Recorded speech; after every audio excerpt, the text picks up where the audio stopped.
This session is designed to last a little under 2 hours.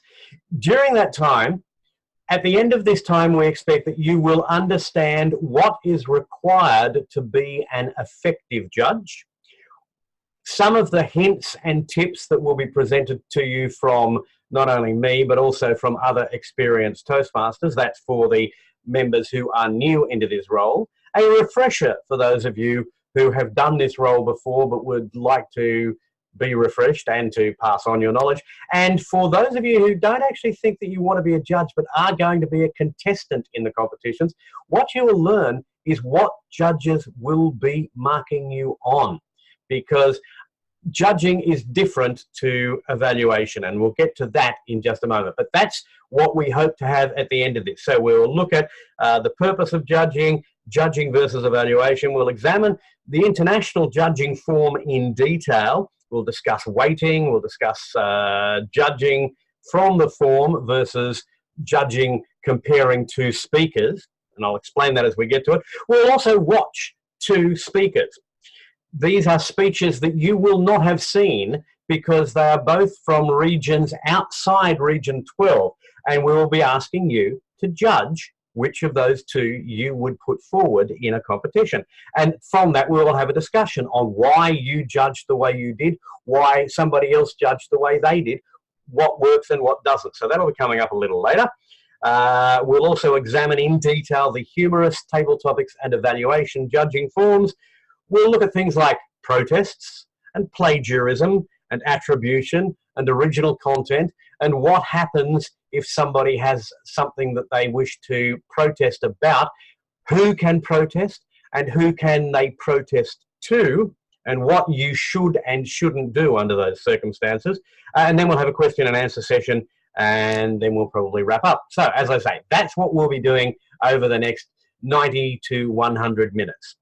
Is there anybody who wants anything else added? If you do, please put it into the chat box so that we can all see that and think about ways of doing that. So that's the introduction. That's the general welcome. So time now to get started. First up, I have a question. And this is a question that I'd like you to stick your hand up and turn your microphone on and answer if you feel like doing so. What, in Toastmasters terms, is the purpose of judging? What is, actually more importantly, what is the function of a judge? What should a judge do above all else? Anyone? Yes, Margaret. You're unmuted now. Sorry, I just typed it in. Sorry, to pick a winner. To pick a winner. A winner. All right. So, anybody disagree with that? Anyone want to add to that? I would add to that what Margaret has already added into her chat, and that is to select the best speech on the day. Now, we've all seen speakers that we know are better than their speech today. Anyone not seen that? You've seen the speaker, you know they're better. And you know that if we get them through to the next level, then they're going to cream the opposition, because next time their speech is going to be really, it's going to be a crackerjack. You know that. You know those speakers, right? As judge, that doesn't matter. You can only judge on how they performed today. If they have a bad day today, then I'm sorry, but that's all you can judge on. You are not allowed to judge on how you think they can go. So the purpose of a judge is to pick a winner. Now, one of the things that we often say in Toastmasters is, hey, we don't evaluate, we don't criticize, we don't judge, we just evaluate, we provide feedback. And that's true, except in a competition. In a competition, we don't evaluate. We don't provide feedback. We judge who is the best speaker and why. Now, what happens if a speaker comes up to, the speaker finds out that you're a judge? I mean, it's not real hard to figure out who the judges are in a competition, because you're the ones with the form. And you stick your hand up to hand over the, we're all supposed to be secret, but it doesn't happen that way. What happens if a contestant comes up to you after the competition and says, hey, how did I go and what do I need to do to improve? What do you do? Hands up, anyone? All right, yeah, Chris. Oh, hang on, I've lost you. Yeah, I've got you, yep. Look, I think that's okay. I've been a judge many years ago, and that was okay at that time. I don't know whether that's changed, but that's really why I'm here tonight, to find out if there are changes. Yep. Short version is you are not allowed to give feedback. Under the rules, a judge's deliberations must remain secret to the judges. The only people who see your deliberations, if you're a judge, not the chief judge, if you're a judge, the only people who see how you have judged are the chief judge and the ballot counters. They're the only ones who see how you have judged, and they are required under the rules to destroy your ballot paper at the end of the process. You're not supposed to give feedback to the speakers. Graham, both Lisa and Valerie have responded in chat saying that they're not, that essentially the response would be that they're not able to answer the contestant's question. Yeah, you really shouldn't, because ethically, the decision that you are making is supposed to be kept private just to yourself and to the other judges. The other thing is that if you tell a contestant, look, the reason that you didn't win was this, then that gives them an unfair advantage the next time they're competing. This is all supposed to be an even playing field.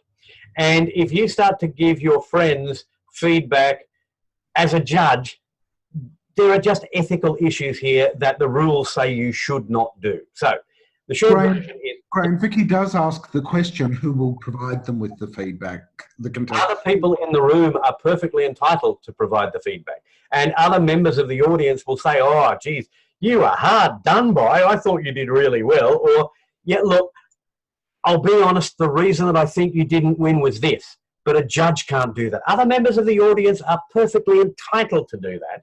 And other members of the audience, I think, as mentors for our members, it's a good idea if we do that. But as judges, it's not. And that's one of the things. You have to, when you're going into a competition as a judge, you are no longer a member of the audience. You are a judge. Great question, though, Vicky. It is, good question. One of the things that Carolyn is suggesting is that we should always have an evaluator for every speech we do. And that includes, for those of you who are competing, have an evaluator in the audience who, after the speech, will give you a verbal and written evaluation. I believe that no Toastmaster should ever give a speech that's not evaluated in one form or another. I will be seeking feedback on my presentation here tonight. Now, I have to tell you, there are now no longer any speech manuals that I could fit this 2-hour presentation into, and I'm on my 5th or 6th path, and I just can't find anywhere where it will fit. But I will be seeking feedback on how it's going, and I will be asking for what I did well and what I should improve on next. So when you are a speaker, always have an evaluator sitting in the audience who can provide you with that evaluation. Count your contest speech towards a path project where you can. And most of the time, there's a way of making sure that it fits something. And but judges shouldn't provide feedback along those times. Lisa says, I once asked somebody, if you were judging, how would you have scored me? They weren't a judge in that contest. That's a perfectly reasonable question to ask, particularly if you're asking somebody who would be judging. One of the things I like to do, and you'll often see this in area and particularly in division and districts booklets for competitions, is they will print a copy of the judging form so that everybody can have a practice at judging. Everybody can see how they would have judged, but most people don't. But yeah, there's nothing wrong with asking somebody how you would have judged them if they were a judge, but there is something wrong with asking them if they are a judge, how they did judge you, because that's naughty, not what we're supposed to do. All right, so those are the differences between evaluation, which is all about providing support, all about giving encouragement, all about providing ways to improve, and judging, which is where you are separate from the audience and your only function is to pick the best speaker on the day. Now, sometimes you'll see a speaker and you'll really feel sorry for them because, you know, something has gone wrong in their speech. They've lost it. You know, we've seen that in a contest where somebody gets to about the 3-minute mark and you can see the block that's gone up in their head and they just, oh God, where do I go? And then they get started again. And you want to give them a sympathy vote for that, because we've all had that. No, again, not your job as a judge. Your job as a judge is not to be sympathetic. Your job as a judge is simply to find the best speaker on the day. Now, strictly speaking, we recommend that you use the judging form. And I'll be showing you the judging form in a moment. And I'll also be putting a copy of the judging forms, all the judging forms, and the rulebook into our chat box so that you can download them. As I say, strictly speaking, the idea is that you should use, we would recommend at least, that you use the judging form. However, there is nothing in the rules for judges which says that you have to. So, if you wish to ignore the judging form, and no, I can't seem to send this to everyone. That's a pain in the neck. If you wish to ignore the judging form, then go ahead and ignore the judging form. There's nothing that says you have to use the judging form. But it does make it much easier for you to judge fairly. And I would urge everybody, where possible, to be as fair as possible. I'm just going to try and copy some stuff over into... No, for some reason, I cannot seem to get this to go into the chat box. We'll try something just for a moment. Just give me a couple of seconds if you would, folks. I want to see, I think maybe the problem is that I can't do this for everyone. I can only do it for an individual. So I'm going to try and transfer some stuff. No, it won't even let me transfer it to Robert. I was able to do this afternoon, but I can't transfer files now. Carol, do you know how to transfer files into the chat box, in a group chat? Yes, I could do that if I could find it in this one. So just bear with me and I'll put something up there for you. Yeah. It's a nuisance. I should be able to do this. I did it this afternoon. I practiced this to make sure that it was going to work. But oh, well, never mind. What I was going to send you were all of the chat forms. So instead, I will do this way. And that is go to the International Speech Contest ballot. And I'm now sharing this to the screen, and you should be seeing the International Speech Contest ballot. You can see the form. Is that, everybody can see that? Thumbs up would be nice. Yes, you can. Good. Okay. We're actually seeing Windows Explorer at the moment. Are you? That's not what you're supposed to see. Let me, now let me, I know what we need to do. Yeah. Who's an expert? That'd be me. No, it wouldn't. Okay, let's stop sharing that and instead try sharing the appropriate form, which is this one. Yeah, now you should be seeing the form. Is that correct? We are. Good. Do. To err is human, to really foul things up requires a computer, but to really foul things up with a computer requires you to be me. All right, so let's take a look at the International Speech Contest Judges Guide and Ballot. Some of you, well, I hope everybody here has seen this form. Many of you have been a judge in the past. Others of you have not. I know that we have some members who've only been members for about 6 months or less.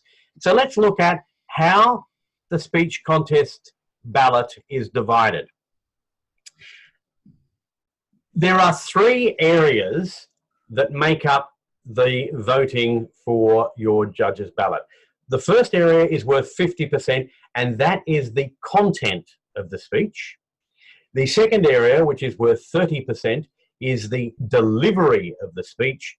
And the third area, which is worth 20, is the language of the speech. So let's take break those down individually.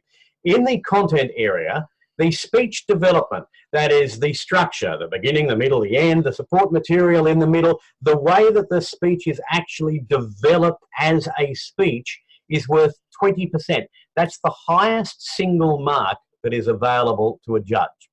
So you look at how the speaker's speech is actually put together. Does it have a good introduction that grabs your attention? Does it have a conclusion, a call to action, or whatever it is? Is that a callback to the original? However the structure is designed to go, was it effective? Were you able to follow the speech? Were you able to be carried along? Was the support material in the middle of the speech effective? So you give a mark out of 20 for that. The next mark is effectiveness, the achievement of purpose, the interest, and the reception. Now, this is one of the tough ones because you have to decide what you think the speaker's purpose was. And that's sometimes quite difficult because we can make assumptions about what the speaker's purpose was, but we can only assume. We aren't the speaker. We don't know what it is that they were trying to achieve. So you have to give a mark based on that without knowing exactly what it is that they were trying to achieve. Then there's the speech value, which is the ideas and the logic and the original thought. Now, we've all seen speeches where there's been really good speech ideas and there's been really good logic, but it's not an original thought. We've heard this a million times before and there's nothing new about the way that it's being said. That's where you would mark somebody down on the original thought.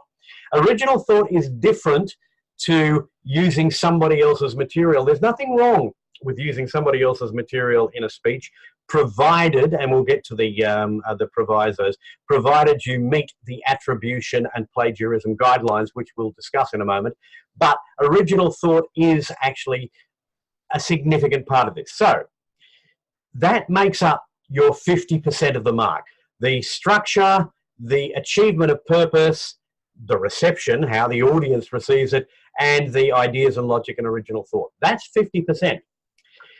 The delivery, the physical delivery, the use of appearance and body language and speaking area, the use of the speaking area, that accounts for about 10% of the marks that you will allocate. The way that they use their vocal variety, their voice flexibility and their volume, and whether they actually use the microphone correctly, if they've got a microphone, that sort of thing is worth 10 marks. And their directness and their assurance and their enthusiasm, that's worth another 10%. So we've seen speakers who've shrunk into themselves and they've stood there like shrinking flowers. Well, you can't give them really good marks for their assurance and their enthusiasm because they're not actually displaying it. So you need to bear that in mind. Those three are worth 30%. And the remaining 20% is appropriateness to speech purpose and audience is worth 10%, and the correctness of pronunciation and word selection, grammar, and things like that. Now, this can be contentious. If the speaker is giving a speech which really gets right up in the face of some members of the audience, a speech on sex and drugs and rock and roll, on abortion or religion or controversial subjects, is perfectly acceptable provided it is still appropriate to that audience. When you're giving a speech to a Toastmasters audience, which is what you will be doing in a competition, bear in mind the age and demographics of the people you are dealing with. So to drop a 4-letter word is probably not appropriate to that particular audience, if that makes sense. There are occasions where you might want to use something like that for shock language, for shock value, but bear in mind that there is every chance that a judge is going to mark you down as being inappropriate to the audience if you do. And if you're a judge, you have to consider, was it inappropriate for me? Do I think it was inappropriate for other members of the audience? How will I mark that? And that's something that you will have to decide on your own. And correctness, grammar, pronunciation, and word selection. I know that we like to think that we're encouraging people for whom English is not their first language, for example, but that doesn't affect the fact that if their lack of grammar gets in the way of communication, then we have to make marks, take marks off of that. Does that make sense? Is there anything there that anyone disagrees with? I haven't been watching this chat because it disappeared. I have. Is there anybody disagrees violently with anything I've said? Please. I'm not the expert. I am merely the facilitator. So anyone? Nope. We're all pretty much in agreement then? Excellent.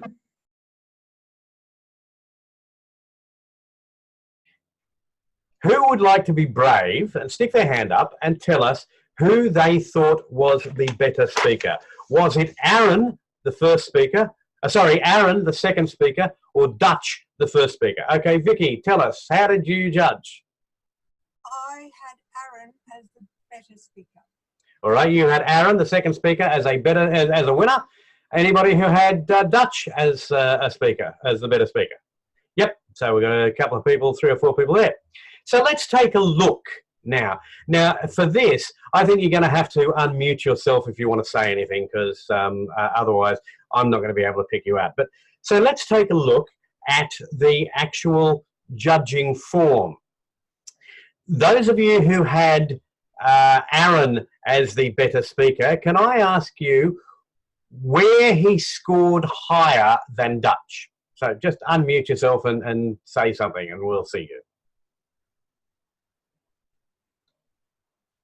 Speech development. All right. So any particular area in speech development? It just seemed to have a smoother flow from beginning to end. All right.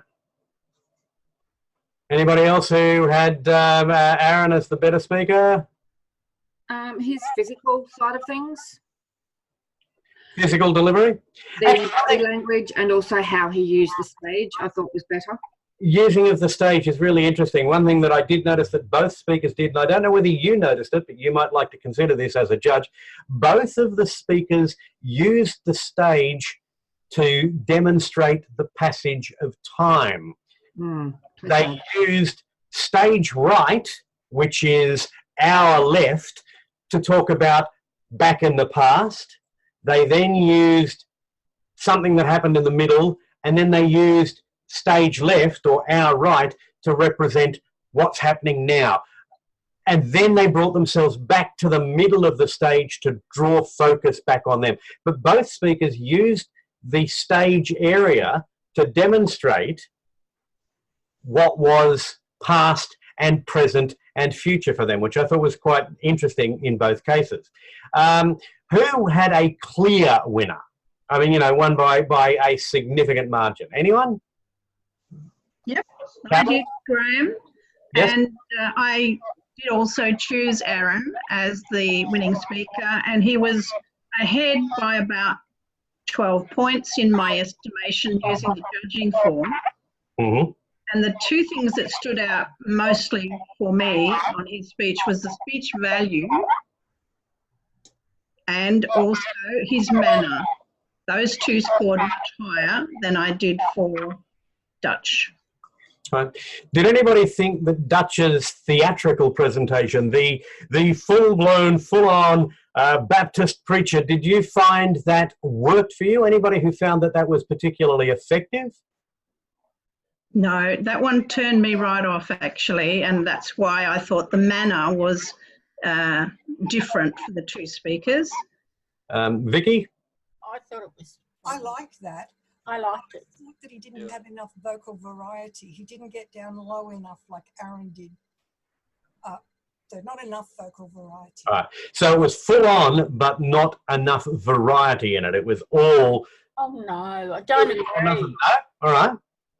So this is what I was going to say about judging, and it's really interesting that we're coming up with different reasons.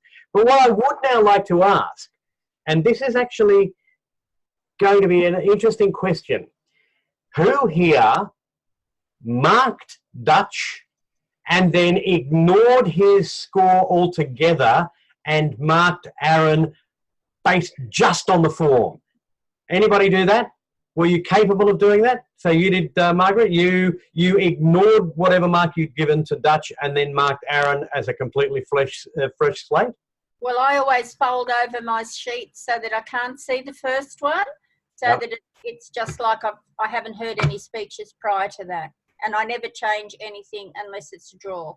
All right, so that's one approach, and that's one that I have had recommended to me, that you actually start judging, filling out the judging form from the right-hand side rather than from the left, so that you put in a mark and then you fold the sheet over so that you cannot see it, and you're marking each contestant completely fresh. That's one way of doing it. The other way is that you give a mark to the first speaker and then you mark the second and subsequent speakers on whether they were better or worse in each area than that contestant. Does anyone mark that way? Let's be honest. I'll be honest, that's how I do. And there is actually a reason why I do it that way, and I understand the reason why Margaret does it her way, and I think it's a perfectly valid way of doing it. For me, though, my function as a judge above all else is to find a winner, and the only way that I can find a winner is to compare each of them against each other, as well as against the set down criteria. Anyone want to make any observations about that? Yes, I found it quite challenging actually to do this. I've never done this before, and I thought Martin's or Dutch's speech was actually really good. I liked everything that he did, but I think that in terms of the other speech, Aaron's enthusiasm, Aaron gave a lot of emotion, and I felt myself almost tearing up for his children and what he was learning. So for me, what I'm trying to say is I judged Dutch, and then I went over and did Aaron, and I felt that the marking that I'd then given to Aaron previously, or sorry, to Martin previously, was incorrect, because I felt myself judging against, like, comparing the two, and I felt that I probably needed to do this so I could go back and change it, actually, because I felt that I needed a base measure. Yep. All right. Anybody else? There's no hard and fast rules here, I might tell you. And if you go to some judging workshops, some presenters will come down hard and fast on the you must judge against the form and only against the form. If you go to others, you'll have facilitators who say, no, you can't actually do that. Let's be honest, the purpose is to get a result, and the only way to get a result is to compare one against the other. For example, I felt that Aaron used pauses much more effectively. The pause when he was waiting to find out if his daughter was going to live or die, I think is what Carly was saying, brought a tear to the eye, or at least it brought a lump to the throat. That was extremely effective. By the same token, I loved the full-on Baptist fulmination, because I thought that was really well done, and I could see myself in the room with him as he did it. And so I had to compare the two styles against each other to think, which do I think was a better speech? I'm not going to tell you how I voted, quite frankly, because that's not my purpose here today. But what I do want you to think about is how effective each of those two techniques is going to be for you. And I would ask you to work out, before you go into a judging role, which one you're going to use, because you do need to make a decision. Am I going to judge one speaker against the other, or am I going to judge just against the criterion that is given to us by Toastmasters. The choice is yours. Both are equally valid ways of judging, but you need to be consistent when you're doing it, because consistency might be the hobgoblin of small minds, according to Emerson, but consistency is also something that we need to strive for when we are judges. So just looking at the time, does anyone else want to make any observations about that judging exercise? Are you happy that you did it? Yes, Jeff. I really struggled a little bit with the, I thought Dutch did really well on a couple of things, and I wanted to score him high, but because I hadn't seen anyone else, apologies, because I hadn't seen anyone else, I was like, well, I need some headspace in those marks. And I've had that before where I have this sense, the first person I reckon gets a pretty hard rap because I don't know what's coming. I'm just curious about other people's experience. Yeah. Anybody else? I actually have a contribution on that, but first, Kylie. I've always been taught growing, like when I've had to judge people throughout my career on various things, that you start people off at the high mark and then you deduct points for things that they've done wrong. And I found that really hard because I didn't have anything to judge it on. But I was just saying to Tim here that if I had to keep reassessing my marks based on where I felt they were by comparing them to other people, that could get really hard by the time I've judged 10 people. And so I'm not really sure how to compensate for that, but I really feel that it's the only way to be fair, is to judge them against the criteria and to judge them against each other. Yep. Carol has said they are both technically excellent based on the criteria. She is the other two criteria, speech development and manner, as the deciders. That's fair enough. Now, I have to say... One comment that I'd just add there is the importance to be aware of your own personal bias. For example, because I don't have children, the speech value of the second speech is potentially less for me than the lifelong learning, which is obviously relevant to the entire Toastmasters audience. And those sorts of personal bias or personal preferences you need to be aware of in yourself as a judge. Excellent. You do actually need to be aware of your own biases or your worldview. And that brings me to the point that I was just about to make, and that is, as a teacher, and I teach at university, when I am grading my students, I have an expectation of where I think a second-year student should be in this subject. And I grade them up or down from that expectation. When I was looking at these two speeches this afternoon, I have an expectation of what I think a district winning speech contest should be. And that's what these were. Never forget that. Both of these speeches had won at district and had gone on to region. So I have an expectation of what I think a district winning speech contest should be. That was the mark that I set in my head, and then I marked the contestants based on where they met that expectation. Does that make sense? You have to have a different marking scale for club and area and division and district. You just have to do it, because if you mark a club speaker against what you would expect from a district winner, then they're not going to get better than, you know, poor in every category. So you have to make those adjustments. But, and somebody's just made this point, that the judges need to judge with the same method. So I don't believe that all judges in the room need to mark with the same method, because you're going to get the judges will still come up with the result that you want. But if you are judging, you have to be consistent. You have to say at the beginning of the contest, okay, I'm going to judge all of these contestants against the standard that I believe they should be at.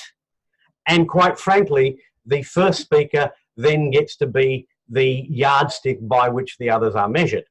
Or you're going to do it and say, I'm going to judge them just by the criterion and I'm going to ignore each one and move on. So the choice is up to you, but be consistent all the way through.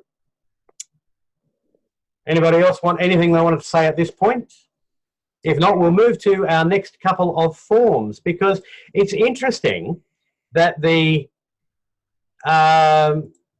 contest and the ballots for other competitions are not significantly different.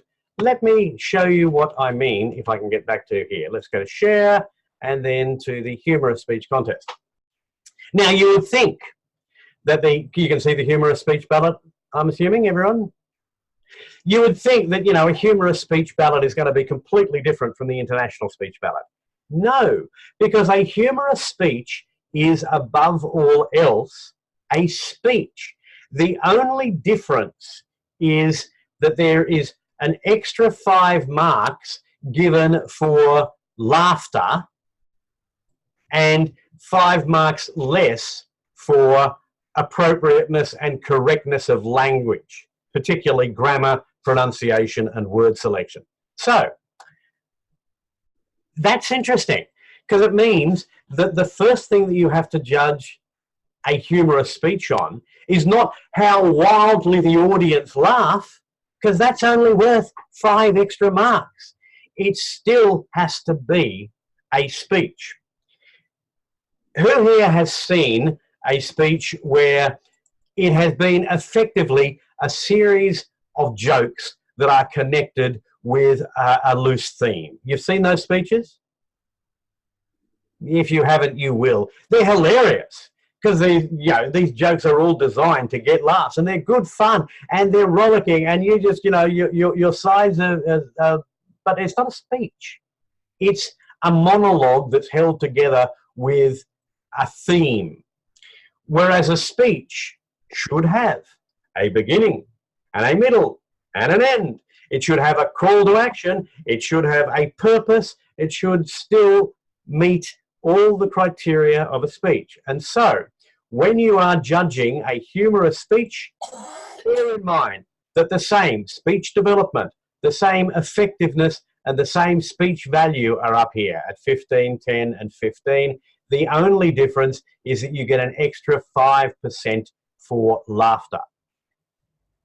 I guess many of us have been in the room, by the way, where a speaker has had 15 members of his or her club turn up, and they've all laughed uproariously, whether it's deserved or not, just to make them get better marks. Just bear that in mind as a judge.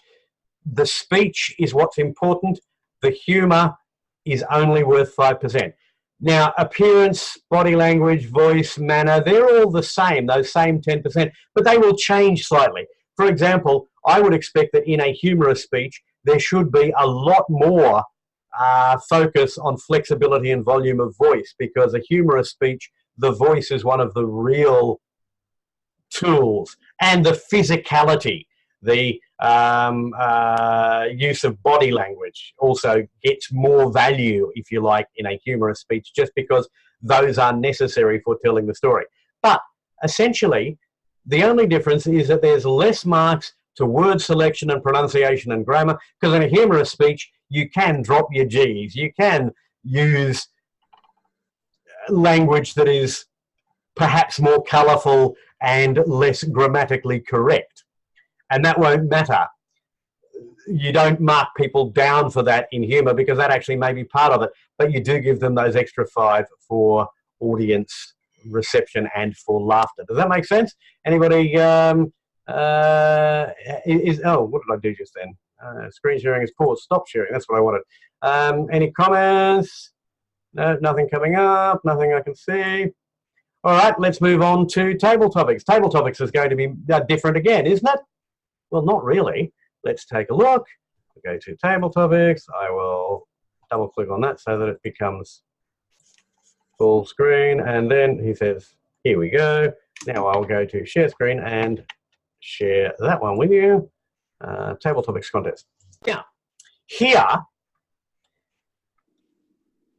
you've got the same 55% for speech development and effectiveness, the same 30% for physicality and voice, the same 15% for appropriateness and correctness of grammar and word selection. You don't need to mark somebody down harshly because they didn't use big highfalutin words in a table topic, because quite frankly, most of us are having enough trouble just keeping our mouths flapping, let alone getting the right words to come out. But the same thing happens. Opening, body, close, organisation, smoothness, speech development. The difference between the judge's ballot for table topics and for an international speech is this speech development is actually outlined in more detail. Opening, body, close, organisation, smoothness. Those are the things that you should be looking for.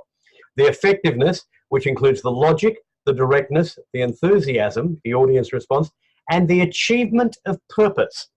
Achievement of purpose is the all-weather phrase for did they actually answer the topic? Because we've all seen table topics contests, or even table topics in clubs, where people have been given a topic, they haven't wanted to answer that topic, so they have used it to talk about something completely irrelevant and with only the very vaguest of connections. You have to decide whether they still achieve the purpose of answering the table topic. And one of the things about table topics and about table topics competitions where it differs from table topics in the club. Actually, who wants to tell me the primary difference between a competition table topic and a club table topic? Anyone got any suggestions?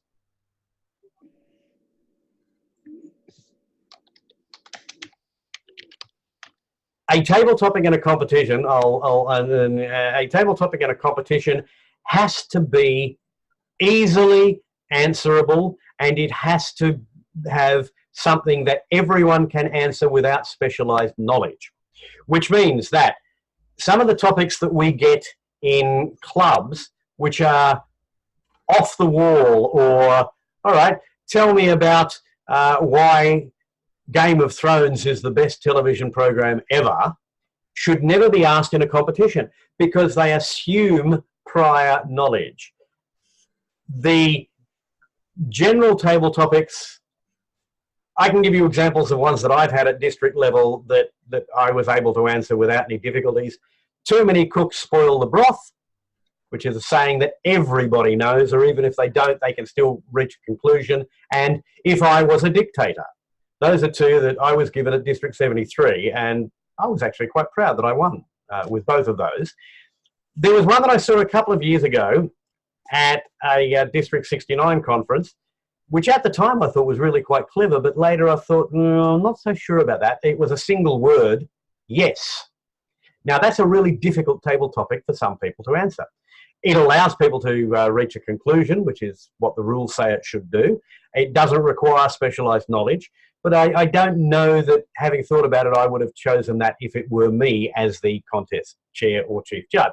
But the table topic should always be something that the respondent can answer. And so you shouldn't have many people doing that completely off at a tangent.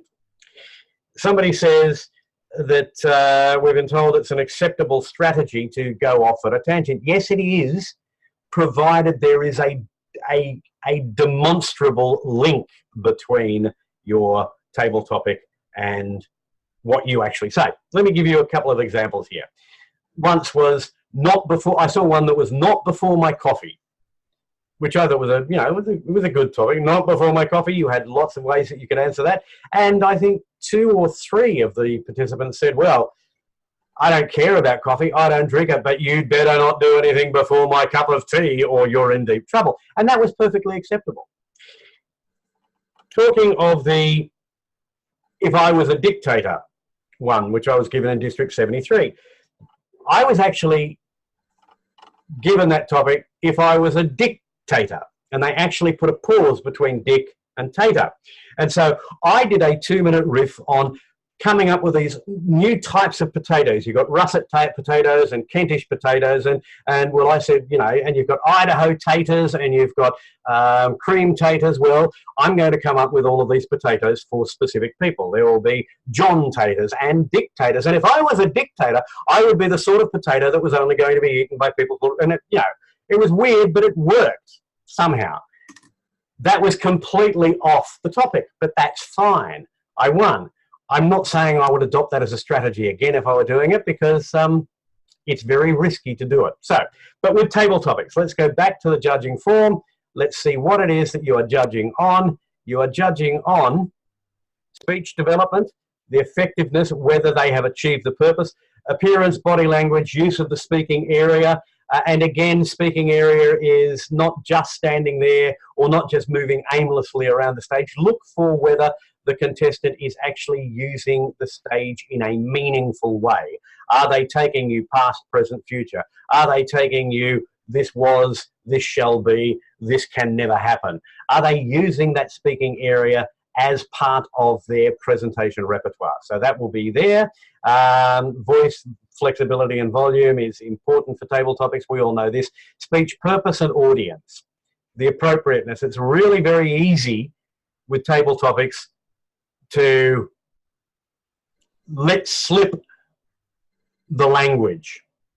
Be aware, contestants, that there is a risk in doing that. Be aware, judges, that if they do that, there is a chance that they will be offending either you or somebody else around you. So appropriateness to speech purpose and appropriateness to audience is important. Correctness, word usage, not quite so important. So that's the table topics. Now, here's a question.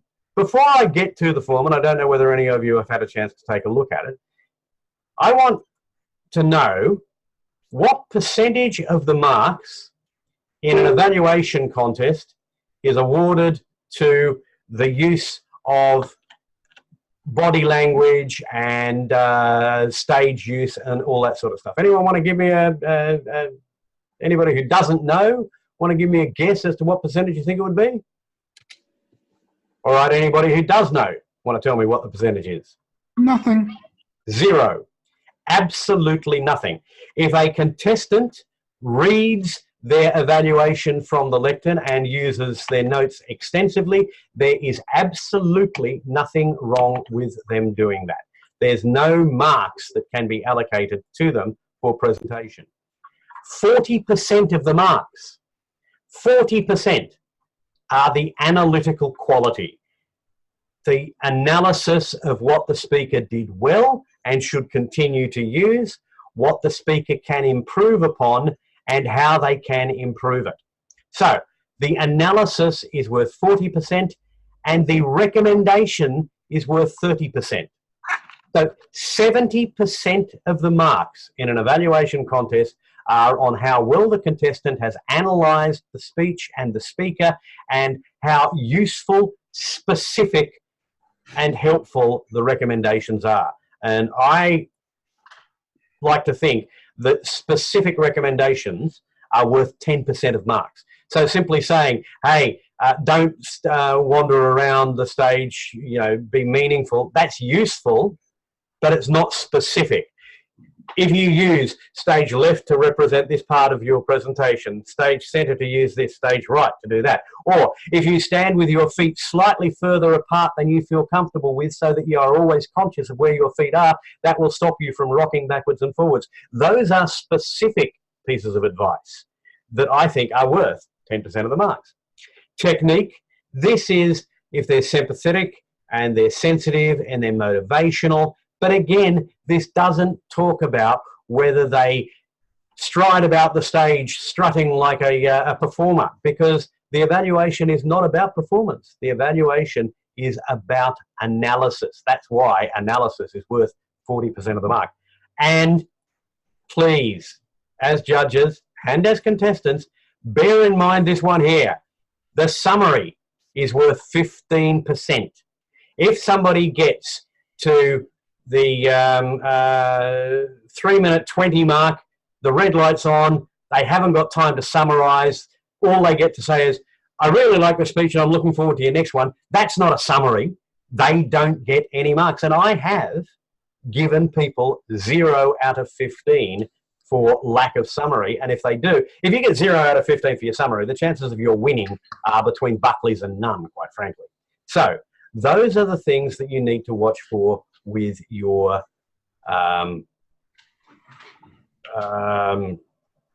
with the evaluation. Chris is asking, yeah, Carolyn says perhaps reading from lectern notes could detract from technique to motivate and engage. Yeah, look, I mean, these are not hard and fast rules, but in general terms, there are no marks for performance. There are no marks for delivery. You want your evaluator to be evaluating in a way that motivates, in a way that engages. You will have to decide yourself whether you prefer an evaluator who delivers only to the recipient or who delivers only to the audience or who delivers to both. That's something that you as a judge will have to decide upon. Personally, I like it when an evaluator addresses both the individual but also uses it as a teaching moment for everybody else. But that's me. You'll have to decide whether the technique there is effective. But in general terms, there are no marks for performance. Are there any other? Now, Chris T is asking 10%. Oh, no, those were saying how much is the, yeah, no, 0. Yep. All right, so how would you handle a new point being brought up in summary? It's not like debating, where if you introduce a new point as the third speaker for the negative, that or as a third speaker for the positive, third speaker for the affirmative, who's not allowed to bring up any new material. I don't know. It's not like debating where you don't get marks. But if they introduce new marks in their summary, then it devalues their summary, because the summary should be like the introduction. You should have a strong introduction. You should have a strong summary. I'm not going to teach you how to evaluate. I'm not going to teach you as judges how you should judge evaluators, but I will say that summary is worth 15% of the marks. And so if somebody doesn't have a summary at all, then quite frankly, I think, no, they get nothing. Nada. Zip. Zilch. Graham, just picking up on that point, there is a tradition with some evaluators to say, and in summary, as a flashing sign to judges saying, I am summarising now. Is that necessary? Necessary, perhaps not. Wise, yeah, and perhaps. I have to say, all right, let me tell you how I evaluate, and you can take from this what you like. I have plus, minus, HS.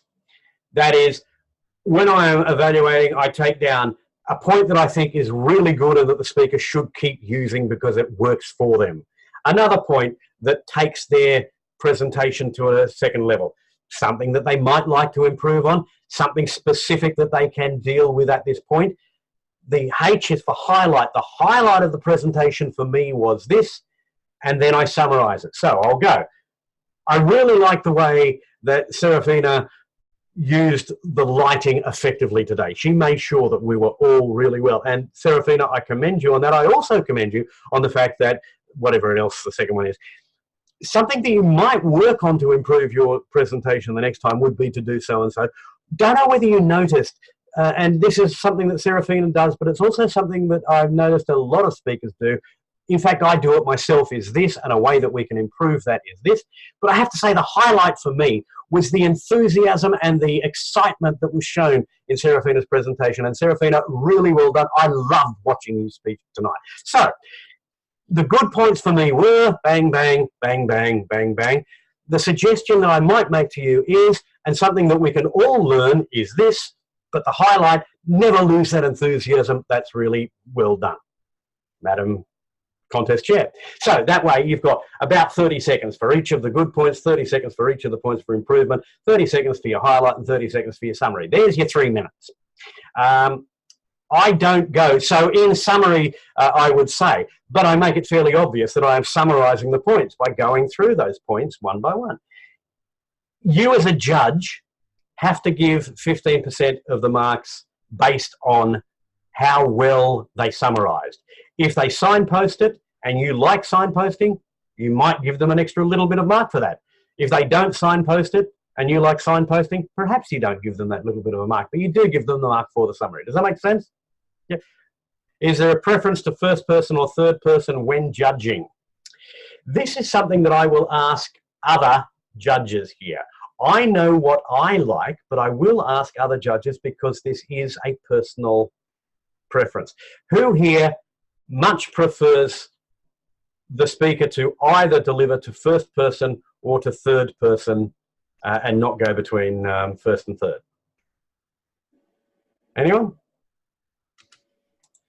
You repeat that? All right. Do you have a particular preference for whether an evaluator does just first person, speaks just to the speaker, or just to everybody in the room saying that the speaker did this and Serafina did that, or does what I do, and that is go from first to third and back to first again? So does anyone have a heartfelt belief that, and would you mark somebody down one way or the other for that? Chris, yes. I prefer third person. I think that's more effective because you're speaking to the whole audience. You're not just speaking to the one. So so it's all about the teaching moment. Yep. Anybody who prefers just the first person because the purpose of the thing is to evaluate the individual speaker and to give them feedback. Anybody who really hates the way that I do it, which is go from first to third and back to first again? I notice there's a couple of people who don't like. You as judges, sorry? I think it's preference. No. Yep. You as judges will have to make a judgment yourself on how effective you think the evaluation was. Now, I tend to mark people down if all they do is address the speaker. If all they do is talk to Chris, you did this, Chris, you did that, because the rest of the audience, as you say, doesn't get anything out of that.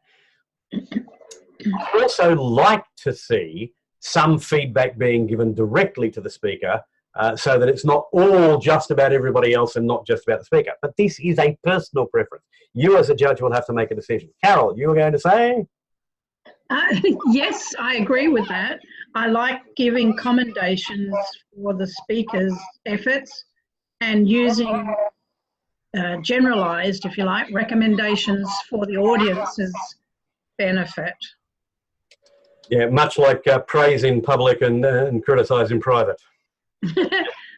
Sort of, yeah. Yeah. You give praise to the individual speaker, but you make recommendations to everybody so that everyone can benefit from it. That's one way of doing it. I sort of switch it up just on whatever takes my fancy at the time. But that's as an evaluator. As a judge, you will have to decide, is it effective and is it meeting the objectives of the evaluation? And there's no hard and fast rule on this. When we move between both, we talk to so we only speak to the speaker when constructive. Yes, that's Carolyn Shaw has just made the same point as Carol, that you only speak directly to the speaker when you're being constructive. When you have to be critical, then you would speak to the whole group. All right, so we are now at 8 o'clock, which according to my little thing is 15 minutes behind where we're supposed to be, where we talk about things that go wrong, things that go bump in the night, things that go protesting at you. What are the only grounds for a protest that you as a judge can consider? Hands up. Experienced judges. I would say that it is if the speech is not original, if it's been used before. No, the speaker can use their own speech. Oh no, sorry, it's been plagiarised is what I was saying. Okay, plagiarism is one. There are the grounds that you can have protests about are originality, plagiarism, eligibility. Yes, those are the three. Okay, so let's look at the first of those, plagiarism. If you're using somebody else's words or thoughts and not giving them credit, then that's plagiarism, and that's automatic grounds for disqualification. So say, for example, I read an article about LED lights and how they are, in fact, destroying the world by creating monster-sized frogs that are going to eat us all. If I read that article, I might turn that into a speech, and I might present that as a speech. And if I give credit to the people whose idea that is, and use no more than 25% of my speech being their words, then that's acceptable. If, on the other hand, even if I rewrite everything they say, but it's all their ideas, nothing original from me, then that's plagiarism, and that's up for disqualification. There are two rules here that people get confused. There's plagiarism and there's attribution. You cannot use more than 25% of your speech. Not more than 25% of your speech can be anyone else's material. I had a contest a couple of years ago where a speaker gave a quite passionate 7-minute speech on why she loved John C. Maxwell's leadership. No, it was actually Stephen Covey's 7 habits of highly effective people. And she talked about those 7 habits of highly effective people and about one in particular that had resonated with her and had changed her life. She was in fact disqualified on grounds of originality because more than 25% of her speech had been somebody else's work. It was in her own words, but it was still somebody else's ideas that she was simply regurgitating. I hated to do it. The judges had a discussion. We all hated to do it, but we all felt that, yes, we had no option but to do it. Plagiarism is when you're quoting somebody and not giving them credit. Now, that can be as bad as taking a whole slab of somebody's essays and incorporating it into your speech. It can be as little as using a line from a popular song and not saying that it's from a popular song. A couple of years ago, again, a contest at which I was a judge, a speaker had a really good speech, which they concluded with, but of course, I am, you are, we are all Australians. Now, had he said, as the Seekers sang, I am, you are, we are Australians, that would have been acceptable. But because he didn't credit that line, one of the other contestants argued that that was plagiarism and that they should be disqualified. Again, it wasn't a decision that we wanted to make, but we felt that, strictly speaking, under the rules, that was a disqualifiable use of plagiarism. As judge, I might tell you that the only people who can lodge the only people who can lodge a protest are other judges or the contestants. Audience members cannot do so.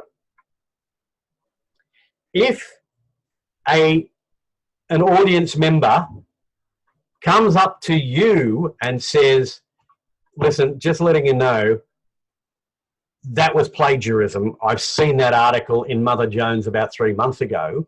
You cannot act on that. If that audience member goes up to one of the other contestants and says to them, just so you know, that included a whole lot of stuff out of Mother Jones from 2 months ago, then the contestant is allowed to protest, but you as a judge cannot act on any protest unless it has come from either another judge or from a contestant. Is that clear? That's one of those ugly rules, but it is a rule that we have to deal with. The third, and this is a rule that is going to come back and bite us sometime fairly soon, I think, is eligibility.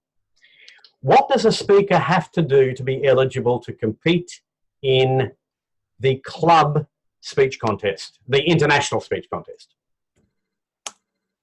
Needs to be, the club needs to be in good standing and the person needs to be in good standing. Club needs to be in good standing, the person needs to be in good standing. What does the member need to be eligible to compete as well? Yes, Vicky?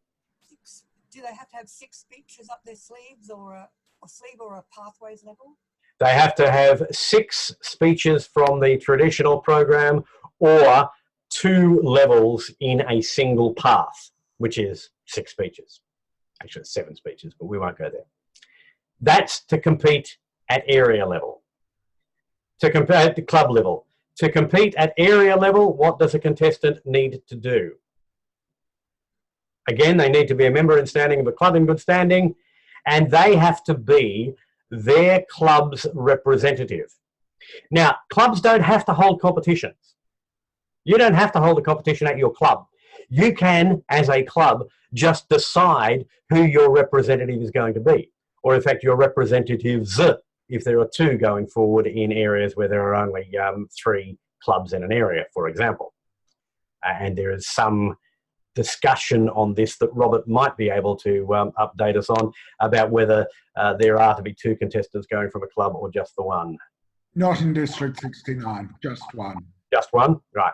Yeah, I thought that was actually, I know that was the announcement that was made by District a couple of days ago, and I know there has been some vociferous discussion of that because there was a motion passed at District Council a year ago saying, no, there will be 2 from clubs where there are only 3 club members. Anyway, whether it's 1 or 2 going forward from each club is not all that important. What is important is that each club can select its candidates however it likes. Although, and I mentioned this particularly for our less experienced club members, if a club decides to hold a competition and all of its speakers are disqualified, for example, because they went under or over time, they cannot then send a contestant through because they have held a competition and the competition has ended with ineligible contestants. So what clubs, a lot of clubs, for example, that only have 2 contestants, they, instead of holding a club competition, they hold a demonstration night where it is as if we were having a speech contest, but this is not actually a speech contest. We're not doing a speech contest. No, we're not. Yes, we're pretending we've got judges. Yes, we're pretending we've got timekeepers and tally counters and all that stuff, but it is not a competition. It is merely a demonstration, and that way you can send your contestants forward. But anyway, at club, you've got to be a member in good standing of a club in good standing. You've got to be a member in good standing. Your club has to be in good standing, and you have to win or be forwarded. At area, and this is where it's going to get really interesting, you have to be a member in good standing of a club in good standing. And at the area, what are the judges got to be? Anyone been following this discussion? Oh, yes. Yeah, I thought you might have. Yeah, you need equal judges from each club who are being, or at least having representatives at the contest at area level. Not quite. It's actually worse than that. Oh, it's worse than that? Okay. Toastmasters has clarified that at an area contest there will be an equal number of judges from all clubs in the area, whether they have a contestant in the contest or not, and there must be a minimum of 5 judges, which means that if you have an area of 4 clubs, each club must send forward 2 judges. There is no wriggle room being allowed in this anymore. Yes, Jeff, you had a question or an observation? I'm trying to unmute. Yeah, there you go. I was just going to say that we're one of those four club areas, and one of our issues is that one of our clubs is more than an hour, sometimes more than an hour and a half's drive away from the other clubs, and sometimes struggle a little with their numbers. So. Yep. Look, I understand that, and I understand it's going to, as I say, I suspect this is a rule change that is going to come back and bite us in the bum. But Toastmasters International has made it abundantly clear. They've made it crystal clear. No, 0 judges for each club does not count. There must be an equal number of judges from each club, and there must be a minimum of 5 judges. So, and the voting judges must come from within the area. Sorry? Robert, you were saying? The voting judges must come from within the area. Yes. The chief judge, the assistant chief judge, the tie-breaking judge can come from outside your area, but the voting judges have to come from within your area, and there have to be a minimum of 5 of them, and they have to be an equal number. This is going to be a nightmare for small areas who are regionally based. Just like Jeff is saying, we are needing to very quickly upskill some of the club members to become judges in the first place, so they feel confident to do that. Yep. And then we have to get more of those willing to come to the contests. Yes. And Mel has asked the question, what happens if a judge doesn't show up on the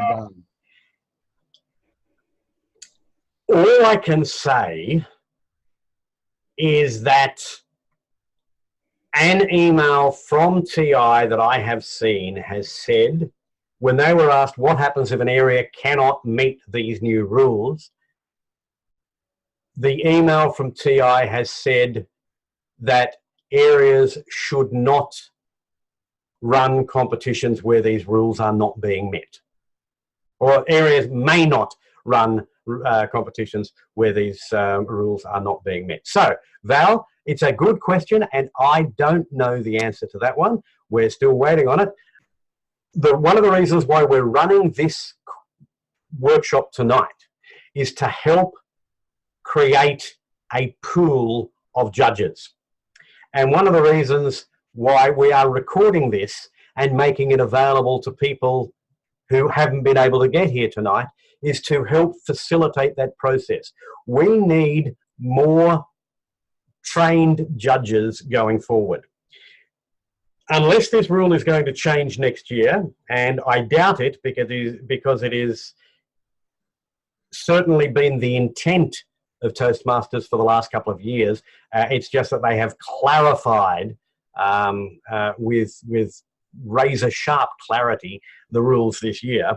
So we're going to need more judges. So ladies and gentlemen, thank you for coming along and for learning about being a judge or passing on your experience.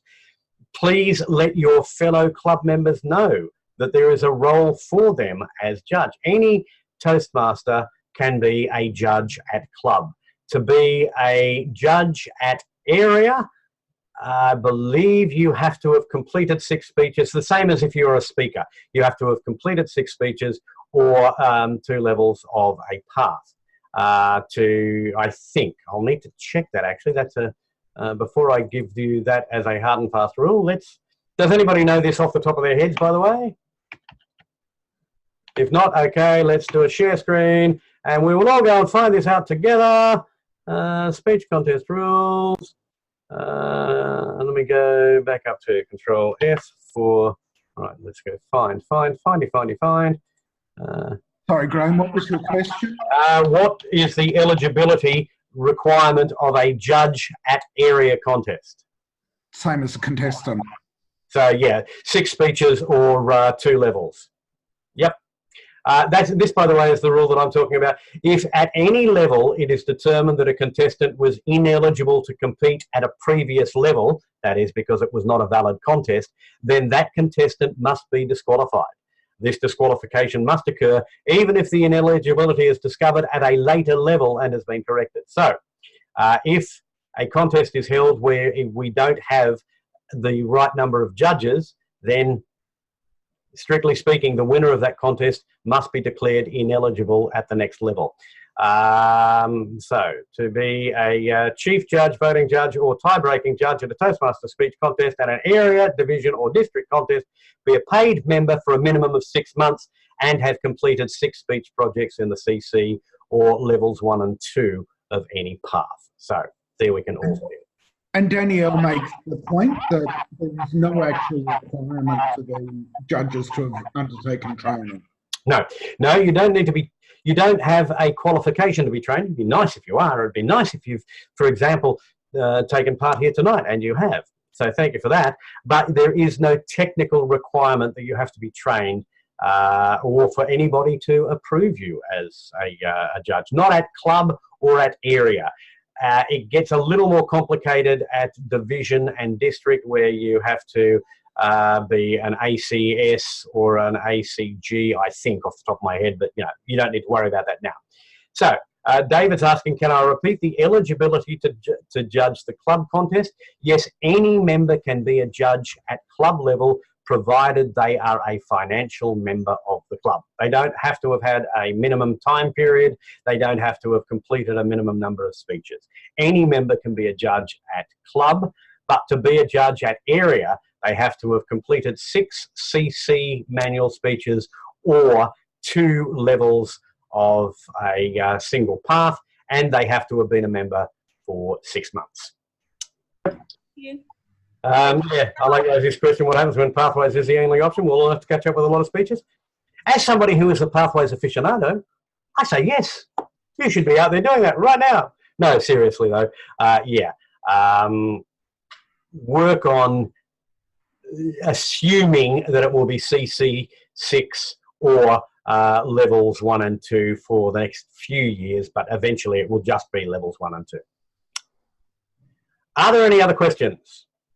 Observations? Thank you so much for your time tonight, Graham. I'm sure that the audience has appreciated it. Yeah. Thank you very much, Graham. Thank you, everyone. I hope you've all found it useful and interesting. I hope that you can take this away to your club members and pass on some of the information that we've had. I look forward to seeing many of you as judges at club and area contests over the next year or so. And those of you who are going to be contestants, get out there, break a leg. I look forward to seeing you at area and division contests. And with that, I will declare us finished and end the recording.